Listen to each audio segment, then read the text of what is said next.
wabarakatuh. Waalaikumsalam warahmatullahi Bapak wabarakatuh. sekarang mengajar kelas berapa? Kelas 12. Bapak siapa? Uwan. Pak Uwan ya? Iya. Pak Uwan dari pendidikan juga kan? Sebetulnya saya dari profesi, Bu. Oh, dari profesi. Profesi. Makanya Ibu tuh yang paling didahulukan untuk observasi kelas itu sekarang kelas produktif. Gitu, Oh, kan? iya. Kelas produktif karena memang satu jarang sekali yang mengobservasi kelas-kelas yang untuk kejuruan. Gitu, Iya. kan? Jadi karena rata-rata ada juga yang belum apa. Gitu, Iya. Ini Ibu didahulukan, kemudian juga kan lebih bersifat spesifik lah ya, Ya. pelajaran kejuruan, sehingga Ibu tertarik sekali untuk mengobservasi kelas, kan? Kemudian Pak, Bapak ini KD atau indikator apa yang akan Bapak sajikan nanti di kelas? Untuk indikator sekarang itu adalah menghitung biaya obat menurut permintaan. Nah, permintaan di sini dapat berupa resep dan obat bebas. Obat bebas di sini dalam bentuk jadi si pasien membeli obat tanpa ada resep dari dokter. Jadi mereka nanti akan menghitung berapa biaya yang harus dibayarkan oleh pasien. Seperti itu. Bapak mungkin dengan adanya ini perlu dibutuhkan metode apa yang Bapak gunakan? Untuk metodenya itu sendiri, saya menggunakan metode STEAM, PJBL. Iya, PJBL. Project Based Learning ya? Iya. Project Based Learning, kemudian juga mungkin itu karena kebutuhan dari pelajaran itu sendiri ya? Iya, karena memang Kenapa ada PJBL Pak? Bapak memilih itu? Karena memang dari segi kompetensinya, si anak itu harus mampu mensimulasikan atau mempraktekkan bagaimana cara menginformasikan biaya tersebut kepada pasien setelah melakukan perhitungan biaya obatnya, seperti itu. Dan itu kadang-kadang sering ya, pada saat di IHT atau apa ya, Iya. tentang project based learning itu mengapa kita pakai pertama jika waktu yang dibutuhkan banyak ya. Oh, iya. Kemudian juga perlu SDM yang banyak, artinya mereka itu tidak bisa belajar kalau sendiri gitu. Mereka harus bersama-sama, begitu kan Pak ya? Iya. Itu mungkin alasannya. Iya. Yang ketiga mungkin materi terlalu luas lah, banyak ya. Oh iya, iya Bu. Ya, banyak dan luas. Kemudian yang keempat adalah karena kalau ada budget ya, budget di dalam pelaksanaan itu mungkin banyak, fasilitas juga harus banyak. Makanya Bapak memilih itu kan, Iya. project itu. Iya. Itu alasannya. Iya. Apa yang Bapak siapkan alat-alatnya? Untuk alat-alatnya, yang pertama itu mungkin ada materinya Bu, yang pasti materinya terlebih dahulu, kemudian ada perangkat asesmennya, kemudian ada perangkat formnya yang memang untuk diisi oleh anak-anak, kemudian beberapa hal tentang materi yang bisa di browsing dari internet untuk menambah wawasan mereka. Ya. Saya pengen tahu tentang setting yang akan dilakukan nanti di kelas. Ya, Coba siap. diceritakan dulu deh. Untuk alurnya ya. Iya, untuk alurnya. Untuk alurnya itu sendiri skenarionya yang pertama itu ada fase pertama itu pendahuluan dulu Bu. Jadi pendahuluan di sini saya mengkondisikan anak-anak. Yang pertama membuka salam dulu, kemudian membuka salam. Yang selanjutnya itu mengecek absensi siswa Bu. Jadi absensi siswa apakah kegiatan pendahuluan ya? Iya, dalam pendahuluan absensi siswa apakah semua hadir atau tidak ada. Kemudian saya memberikan tujuan dari materi tersebut apa saja dari kompetensinya. Kemudian dari tujuan itu sendiri, sebelumnya Bu, saya memberikan motivasi dulu Bu. Motivasi dulu, iya, ya, motivasi dulu Bu. Jadi supaya nanti pas pembelajaran anak-anak semangat untuk ininya. Kemudian setelah itu masuk ke tahap yang kedua. Ada yang mengaitkan kepada kehidupan sehari-hari nggak? Ada Bu. Berarti ya di kegiatan apa itu? Di kegiatan pendahuluan ya? Iya, di akhirnya Bu. Di akhir kegiatan yang pertama pendahuluan Bu. Iya, pendahuluan. Setelah nanti tujuan, baru kompetensinya aja Bu. Nanti saya akan kaitkan manfaatnya itu nanti di lapangan seperti apa.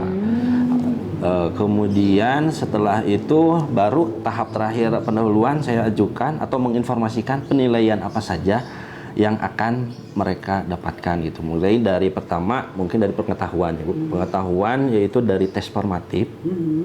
Kemudian yang kedua yaitu dari sikapnya, karena memang ini praktik ya Bu ya. Jadi harus tahu sikapnya seperti apa. Kemudian yang ketiga itu adalah dari segi keterampilannya Bu. Bapak sudah siap itu penilaian authentic assessment-nya lah? Kalau penilaiannya saya sudah disiapkan Bu. Formatnya sudah. Iya, formatnya sudah ada. Kemudian kita pendekatan laboratorium atau di ruangan atau Di laboratorium Bu. di laboratorium. Iya. Ya. Kemudian ada pengelolaan, pengorganisasian atau kelompok. Nah, untuk itu sendiri karena memang dalam segi kompetensinya harus persiswa Bu. Oh gitu. Iya, persiswa. Jadi ini tidak bisa berkelompok. Kenapa? Karena kalau misalnya berkelompok itu sendiri, nanti pada saat prakteknya itu sendiri-sendiri Bu. Jadi daripada sekarang kelompok nanti presentasinya sendiri-sendiri atau pada saat simulasi prakteknya sendiri-sendiri, mending saya pikir dari awal saja. Jadi si anak nanti akan diberikan soal persiswanya Bu.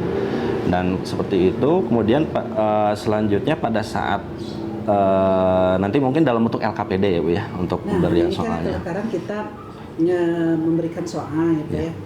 Kita kan istilahnya ada authentic assessment ya. Bapak, kalau saya menginginkan ya, mudah-mudahan Bapak bisa memperlihatkan performa yang terbaik.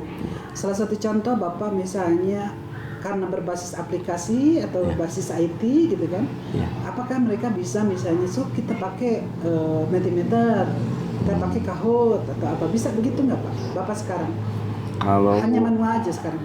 Sekarang itu hanya manual Bu. Manual ya, belum sampai ke aplikasi? Iya, hanya manual. Tapi Bapak mengenal itu tentang IT, TIK dalam pembelajaran? Iya, mengenal. Pernah dicobakan belum? Paling ada beberapa kompetensi. Untuk sekarang sebetulnya nggak ada Bu TIK-nya, tapi hanya sebatas penggunaan kalkulator saja. Tapi untuk beberapa kompetensi atau mata pelajaran yang lain itu menggunakan TIK Bu. Contohnya? Untuk TIK itu sendiri dalam penggunaan komputer Bu, untuk menginput barang. Oh, menginput barang. Iya, menginput barang. Jadi memang ada kompetensi tertentu gitu Bu. Jadi kebetulan untuk materi sekarang itu tentang hanya menghitung biaya aja. Seperti itu Bu. Biaya. Iya, menghitung biaya. Tidak apa-apalah ya. Kita lihat aja nanti ya, dicoba guru produktif, guru kejuruan farmasi di dalam pembelajaran dengan judul apa tadi? Perhitungan biaya obat menurut permintaan.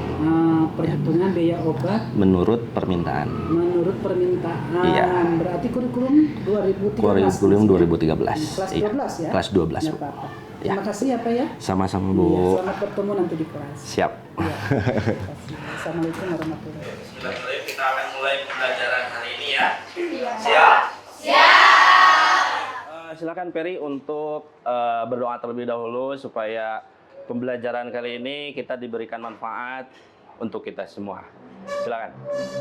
Sebelum belajar, alangkah baiknya kita berdoa. Berdoa mulai. Bismillahirrahmanirrahim. Allahumma aftah lana hikmataka wanshur alaina rahmataka ya dzal jalali wal ikram. Salaman. Assalamualaikum warahmatullahi wabarakatuh. Waalaikumsalam warahmatullahi wabarakatuh. Oke, sebelum mulai Bapak akan absen terlebih dahulu ya.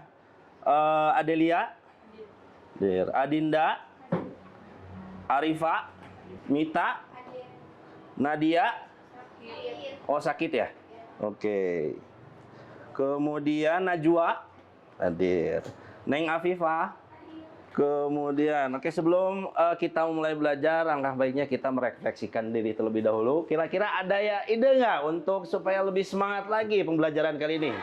Oke, kita sama-sama supaya lebih semangat lagi. 1, 2, 3. C-O-C-O-N-U-T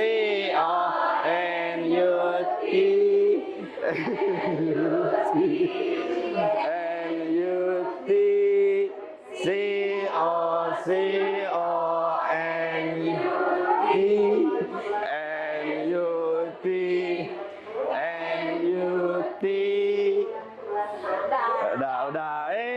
tepuk tangan untuk kita semua.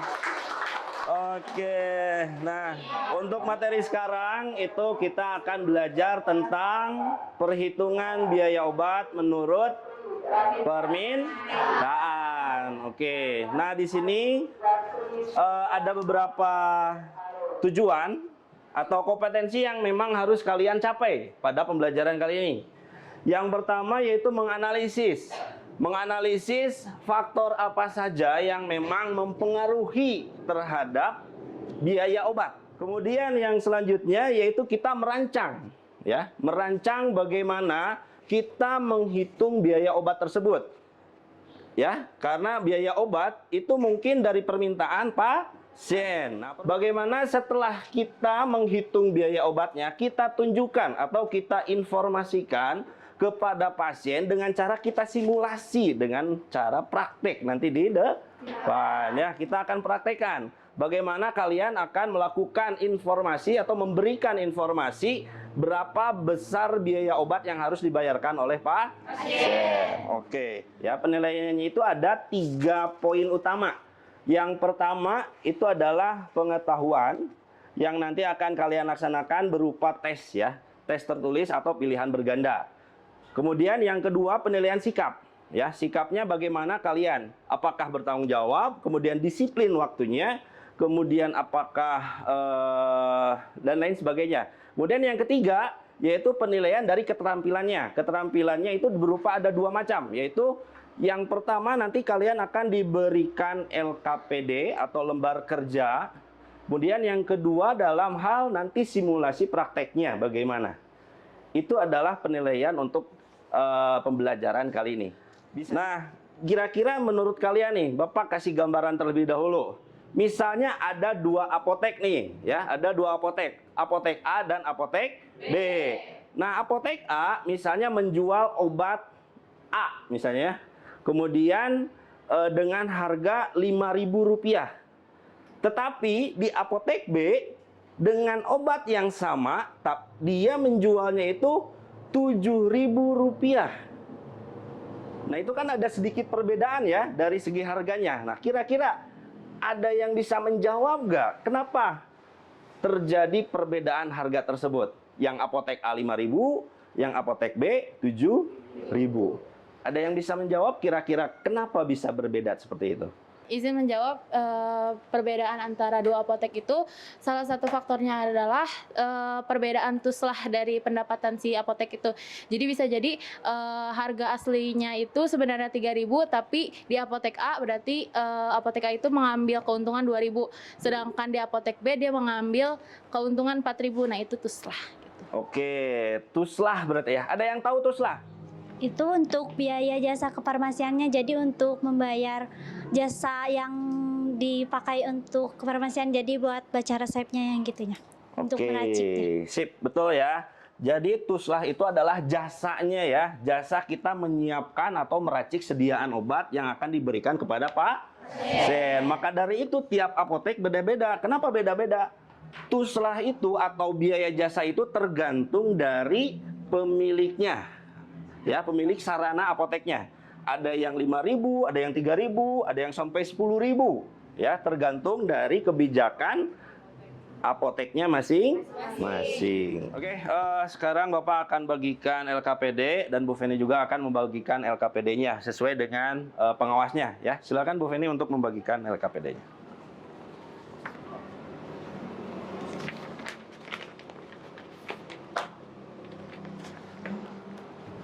Oke.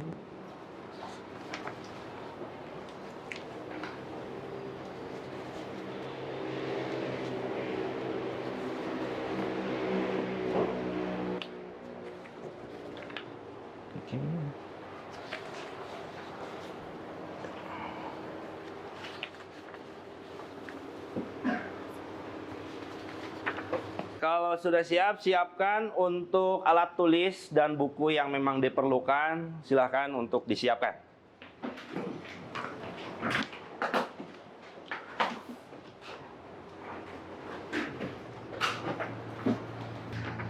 Oke, kita masuk ke LK pertama atau lembar kegiatan yang pertama. Di sini Bapak sudah siapkan ada beberapa soal yaitu soal resep racikan dan soal OTC. Di sini ada 5 resep racikan dan ada 25 soal OTC. Nanti akan dibagi per orangnya. Per orang akan mendapatkan 1 resep racikan dan 1 resep OTC ya, OTC ya, OTC.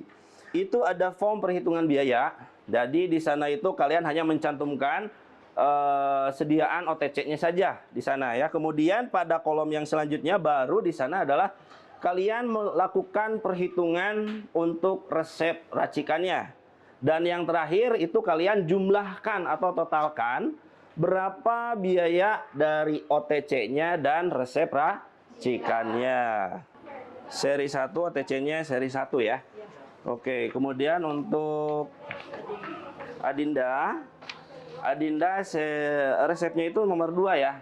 Resepnya nomor 2, OTC-nya seri 2. Kemudian untuk Andika resepnya nomor 3, OTC-nya nomor 3.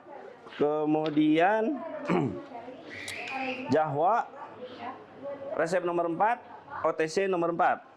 Oke, karena sekarang kita akan melakukan praktek atau simulasi, berarti kita harus rencanakan atau Bapak ingin merencanakan ya kesepakatan waktunya untuk melaksanakan kegiatan ini. Nah, di sana kan di LKPD sudah Bapak siapkan beberapa soal juga yang harus kalian kerjakan. Nah, kira-kira untuk pengerjaan perhitungan biaya obatnya cukup 20 menit? Cukup. Atau mau dikurangi lagi? Atau terlalu banyak 20 menit? 10 menit aja ya? Atau 20? 20. Oke, kita kerjakan perhitungan 20 menit, deal ya? Deal. Oke, kemudian tadi setelah yang sudah Bapak sampaikan bahwa setelah selesai mengerjakan perhitungan biaya, kalian akan langsung melakukan prakteknya ya. Nah, untuk prakteknya itu sendiri karena memang hanya memberikan informasi obat, itu tidak butuh waktu yang lama, kurang lebih 3 atau sampai 5 menit. Nah, kira-kira untuk kesepakatannya kita lakukan berapa menit nih? 5 menit. 2 menit. Ya? 2 menit. 2 menit cukup? Cukup ya, karena kita hanya memberikan informasi biayanya saja ya. Oke, jadi tiap orang nanti untuk prakteknya kita akan lakukan 2 menit ya. Siap? Siap.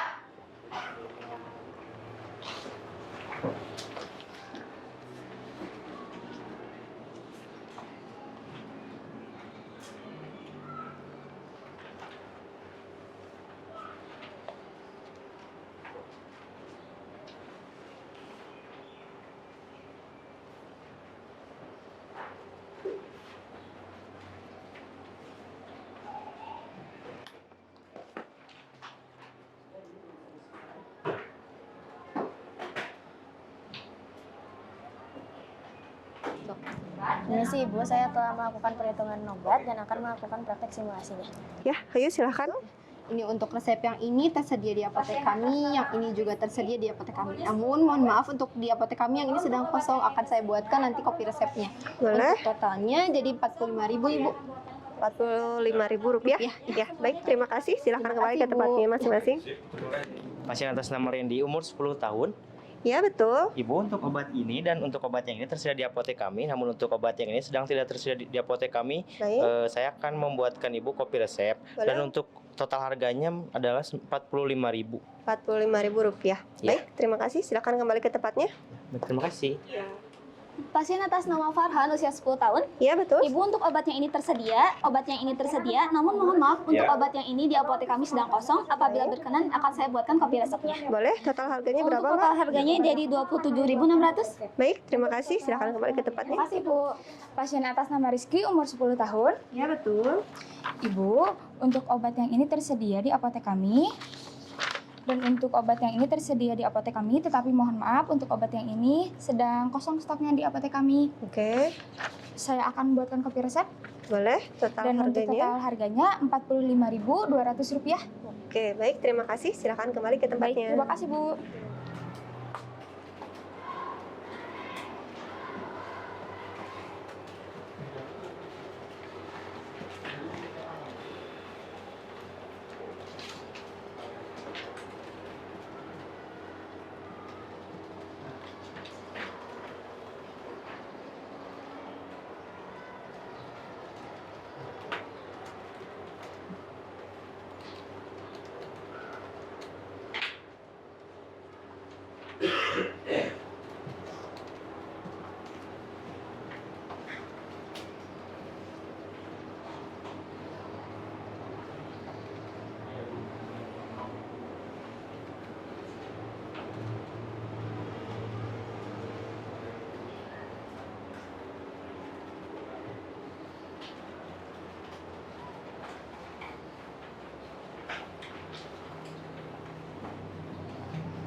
Oke, setelah kita melakukan perhitungan, kemudian kita lakukan simulasi, terakhir kita simpulkan, ya. Kita simpulkan, kira-kira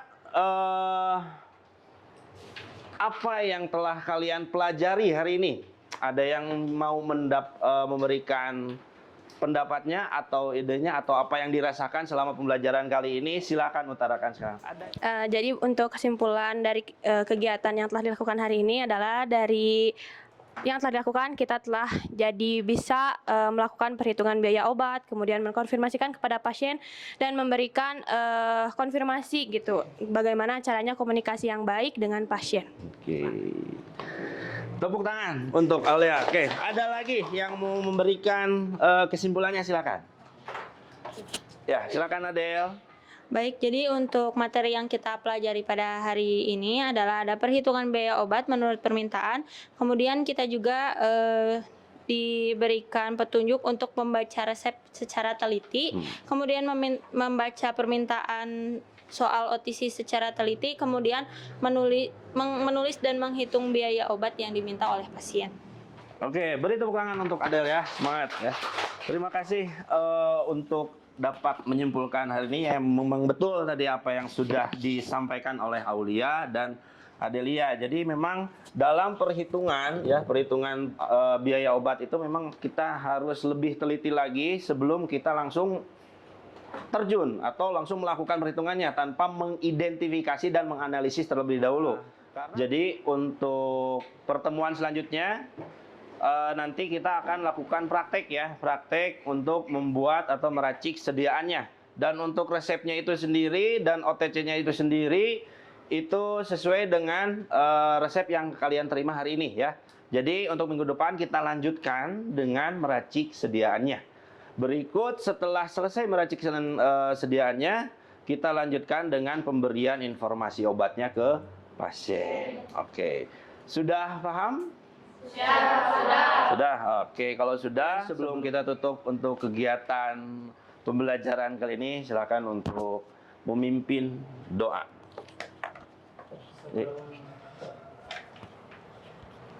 Sebelum kita pulang, alangkah baiknya kita berdoa. Berdoa mulai. Bismillahirrahmanirrahim. Subhanakallahumma wa bihamdika asyhadu an la ilaha illa anta astaghfiruka wa atubu ilaik. Salaman. Assalamualaikum warahmatullahi wabarakatuh. Waalaikumsalam warahmatullahi wabarakatuh.